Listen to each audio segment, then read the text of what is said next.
Sir అభివృద్ధికి object చేసే వాళ్ళు కొంతమంది మాడుతూనే ఉంటారు సార్. ఇప్పుడు ఈరోజు పాపులేషన్ ఎక్కడ ఎక్కువ ఉందండి? యాజ్ ఆఫ్ టుడే విజయవాడలో ఉంది. దేనికి వాడని భూమి తీసుకెళ్ళి ఇస్తాలో తప్పేంటి? ఇప్పుడు ఇదే మాట నేను ఇన్నుంటే హెచ్సిఎల్ వచ్చేది కాదు స్వామి. ఎందుకంటే అక్కడ కొంత భూమి ఆర్టీసీ భూమి ఉంటే నేను ఆర్టీసీకి వేరేది ఇక్కడ భూమి ఇచ్చి హెచ్సిఎల్ ఓపెనింగ్కి ఇది కావాలి అని చెప్పి నేను తీసుకునే భూమి ఆ రోజు. ఈరోజు ఎంతమంది పనిచేస్తున్నారు అక్కడ?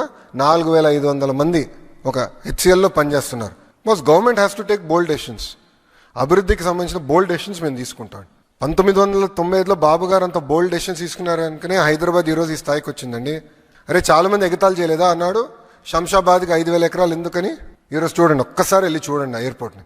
One of the best airport in the country అండి అది. Today also I'm very proud. బెంగళూరుతో పోల్చిన చెన్నై వదిలేసేయండి, దారుణంగా ఉంటుంది. బట్ బెంగళూరుతో పోల్చిన ఇతర ఎయిర్పోర్ట్తో పోల్చిన Hyderabad is one of the best airport. ఇంకొక 100 సంవత్సరాలు వాళ్ళకి కావాల్సిన ఎక్స్పాన్షన్ మొత్తం అక్కడే చేసుకోవచ్చు. ఈ రోజు బెంగళూరు ఏంటి, ఎయిర్పోర్ట్ ఫుల్ అయిపోయింది, వేరే ఎయిర్పోర్ట్ కట్టుకోవాలంటున్నారు. రెండు ఒకేసారి మొదలైన కదా పనులు. That is vision. ఒక విజన్ ఉన్న నాయకుడు ఏంటంటే రాబోయే 100 సంవత్సరాలకి అవసరం ఏంటని ఆలోచించి చేస్తారు. దానివల్లే కదా ఈరోజు ఔటర్ రింగ్ రోడ్ ఎవరు డిజైన్ చేశారు? అప్పుడు చంద్రబాబు నాయుడు గారు కదా. మెట్రో ఎవరు డిజైన్ చేశారు? చంద్రబాబు నాయుడు గారు కదా అన్నాడు. ఈరోజు చూడండి ఎంత ఉపయోగపడుతుందో తెలంగాణకి. హైదరాబాద్ అదృష్టం ఏంటంటే బాబు గారి దగ్గర నుంచి తర్వాత కూడా ఏ ముఖ్యమంత్రి అయినా, రాజశేఖర రెడ్డి గారు అయి ఉండొచ్చు, రోసయ్య గారు అయి ఉండొచ్చు, కిరణ్ కుమార్ రెడ్డి గారు అయి ఉండొచ్చు, కేసీఆర్ గారు కూడా అయి ఉండొచ్చు. అందరూ హైదరాబాద్ని అభివృద్ధి చేసిన వాళ్ళే.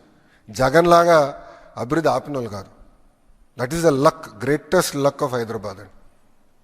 మన దౌర్భాగ్యం ఏంటంటే ఇలాంటి పులివెందల ఎమ్మెల్యే ఉంటాం మనకి.